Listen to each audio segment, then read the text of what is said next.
of doing different looking interviews and getting out in the crowd in the middle of the people, all of a sudden, like Mussolini, walking through the breezeway. That Punk come in through the...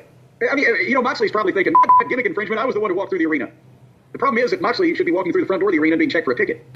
The camera shot follows Punk as he does the walk through boom into the arena and not in the stands themselves, but up at a platform area in the stands with old Jackie Redmond, who is the only one of these female interviewers that sounds like a real news personality, a real courtside interviewer, that she is speaking extemporaneously off the top of her head than somebody reading a recited, prepared question. I don't know why that she has that quality in her voice, but it's night and day different than anybody else. And that works with Punk because Punk sounds more real than most of the guys himself. And he does a great promo, not only on the Royal Rumble, but his feelings on the guys in it. And he mentioned, and again, my notes that I did in the dark in the bed, he mentioned Seth, and he mentioned fucking Roman, and he mentioned a lot of the top names you would think, but then Cena. And all of these people were getting the reactions. And you want that. This is another mega single star, and he's dropping names of all these heavy hitters, and goddamn, who will win this Rumble? You can make a case for a lot of these guys. But I forgot, how did he bring up our friend from Florida, the one, the only Terry the Hulk Boulder? How did he tie him in? I'm trying to think. He was saying how no matter who it is, he'll throw them over the top and win the Rumble. Even if, I think the line was something like, even if Hulk Hogan wants to come in there, I'll throw his dusty old ass out. Yeah, his dusty ass. And the people booed Hogan there, said the mention of the name. They were popping on the other names, and he gets to Hulk Hogan. Now, okay, some people said, well, in Los Angeles, at the Raw debut, it's a big city, Los Angeles, it's a Democratic state. Hogan was a Trump supporter. Maybe that's why, Texas is as shit-kicky as it gets. That's the farthest place from being a liberal bastion of democracy. Redneck, White Sox, and Blue Ribbon beer in Texas, and they booed Hogan there. Has maybe people started to come to realize it's not me, Hulk, it's you.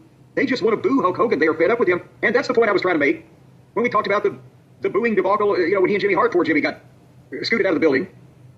He's appeared recently in years after the videotape came out. That's been baked into the cake, as they say, for a while.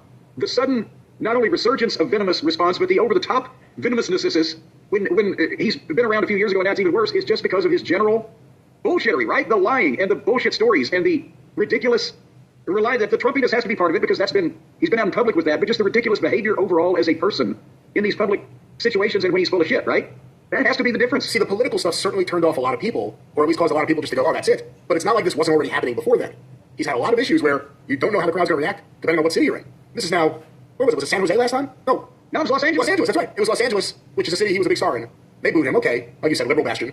Dallas, as you put it, as shit-kicky as it gets, they booed him. They're going to be in Texas still for Saturday night's main event. In San Antonio, which is southern and shit-kickier than Dallas. Is Jesse Ventura going to be there?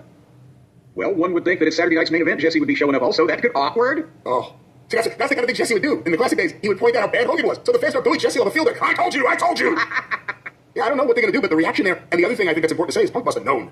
Oh, yeah. That they were going to react like that, so it's him making a statement as well. A statement of fuck Hulk Hogan. Yeah. That's a statement. Punk said his clearest Farsi, fuck the Hulk Hogan. All right. Good promo, though, but the look of it. The different energy you get from the crowd when you shoot amongst them. Yeah. And no one's acting like a fool.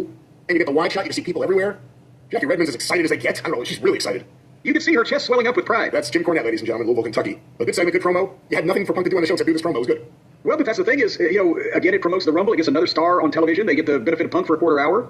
And he's selling stuff and the people are happy to be sold to. That's the thing. It's not like these people are groaning when, another interview. Oh, they're like, yes. Oh, God, yeah, we love him. Let us chant while he speaks. They're not forcing any of this stuff down people's throats. They want it. What do you think's going to happen in San Antonio? Do you think he gets booed? Oh, Hogan? Oh, yeah. Yes. I think he will. I think now it's become a thing. And now, again, the one thing, whether it's yeet or whoa or the other singing or the chanting or it's crowd audience participation, they're involved. And, much like they wanted to hoot at Tessa Blanchard on the TNA show, now this is going to be a thing where, they booed him in Los Angeles and they booed him in Dallas, and now we're going to boo him in San Antonio also because they don't like him. But now it's becoming a thing, so it'll feed on itself. They should have him manage Tessa. 2 birds, 1 stone. Let him take all the heat. Well, no, you can't do that to Tessa. I don't care what she's guilty of. Tessa comes out there with Jimmy Hart and Hulk Hogan.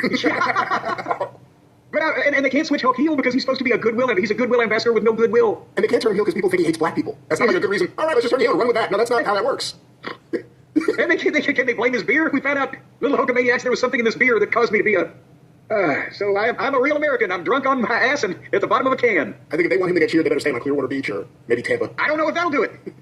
Just because now you're dealing with a narrow audience also, just of the people that are wanting to go to a live wrestling event. Maybe he might still get cheered over at a neutral event like a bull riding thing or a fucking rodeo or whatever. And here's the other problem. What are they going to do with him? We saw, the last time we saw him, he can't walk. He couldn't even get to the ring. They just had him come out of the entranceway, and he's an older guy now with lots of, you never think of him as a bump guy, but when you really think of him doing that leg drop. Yeah.